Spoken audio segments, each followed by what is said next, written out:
Ok, donc la réunion est terminée, donc nous avons identifié 2 actions. Donc la première c'est ramener plus de chaises et la deuxième action c'est réserver une salle d'innovation. Donc est-ce que c'est bon pour vous? Pas de problème, c'est ok pour moi. Moi j'ai pas de problème, je suis d'accord. Pas de problème. Je suis ok. Tu te souviens les actions qu'on devait faire? Il y a quelqu'un qui les a fait ou pas? Les actions ramener des tables, c'est ça? Je sais pas. Je sais pas, on m'a rien dit. Moi non plus, j'ai pas de nouvelles. Bon, c'est pas grave, hein. Quelqu'un va bien s'en occuper. Hein.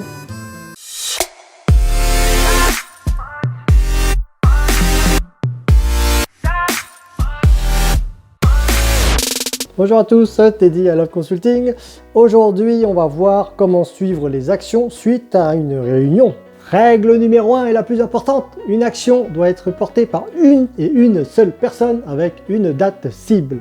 Et bien sûr, pour pouvoir être exécutée, l'action doit être faisable par la personne qui la porte. On m'a demandé d'augmenter le budget, mais je n'ai pas la main pour augmenter le budget. Donc une fois les actions identifiées et affectées, il faut maintenant les suivre.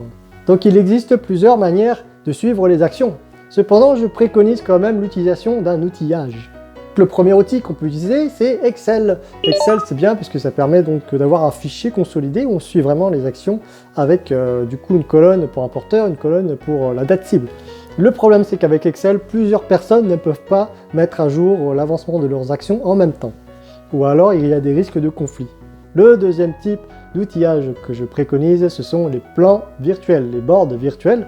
Il en existe pas mal, hein. Sur internet on peut notamment trouver Trello, sinon en payant vous avez Microsoft Planner qui est également très pratique. Et en fait c'est un board, tout comme les boards de Kanban, où vous pouvez en fait créer des étiquettes, des tâches que vous affectez à une personne avec une date cible, vous mettez la description et ensuite vous pouvez déplacer du coup, créer plusieurs colonnes, à faire en cours, terminé par exemple, et ensuite vous pouvez déplacer du coup très librement chacune des tâches une fois que la tâche a passé un statut. Et ça, sur ces outils-là, chaque personne peut se mettre là-dessus en même temps et pouvoir déplacer ses tâches et mettre à jour son avancement. Cet outillage est également très pratique lorsque vous avez plusieurs personnes à distance, c'est-à-dire vous avez des sites de projets délocalisés, vous partagez le même board virtuel. Et ça ne change rien au fait qu'en fait ils peuvent mettre à jour simultanément leur avancement. Donc c'est super pratique. Sinon il y a aussi la solution du board physique. C'est-à-dire que vous avez un board Kanban dans votre bureau avec votre équipe au sein de votre bureau. Et du coup vous mettez les actions au sein de ce board. Donc soit au niveau des sprints si vous êtes en sprint Scrum. Sinon au niveau du Kanban si vous avez vraiment un board Kanban et que vous fonctionnez en Kanban.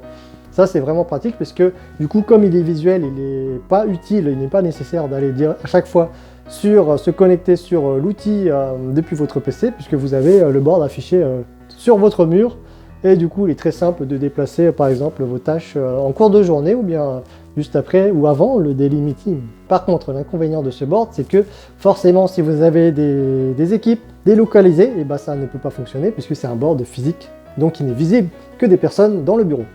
L'idéal, bien sûr, est d'avoir des personnes autonomes qui puissent exécuter les actions sans qu'on leur dise qu'il faut faire. C'est à eux de prendre en charge l'action et de la suivre jusqu'au bout.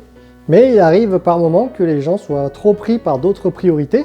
Et du coup, le rôle du Scrum Master, c'est aussi d'aider à rendre les gens un peu plus autonomes pour justement les responsabiliser sur la prise en compte des actions et du coup faire en sorte qu'ils prennent l'habitude d'à chaque fois de performer les actions sans qu'on les relance à chaque fois. Et si au début ça ne fonctionne pas, forcément il faut quelqu'un pour suivre les actions. Et en général, du coup, dans une équipe agile, c'est le Scrum Master qui suit l'action. Sinon, dans une autre équipe non agile, il faut désigner quelqu'un pour suivre l'action et en général, c'est le pilote ou le chef de projet. Voilà, c'est la fin de cette vidéo, j'espère qu'elle vous a plu. Si c'est le cas, mettez un pouce en l'air, n'hésitez pas à vous abonner à ma chaîne, à partager en commentaire ce que vous avez pensé de la vidéo et à partager la vidéo à vos amis, vos collègues et votre famille. Et sur ce, je vous dis à bientôt. Ciao, ciao!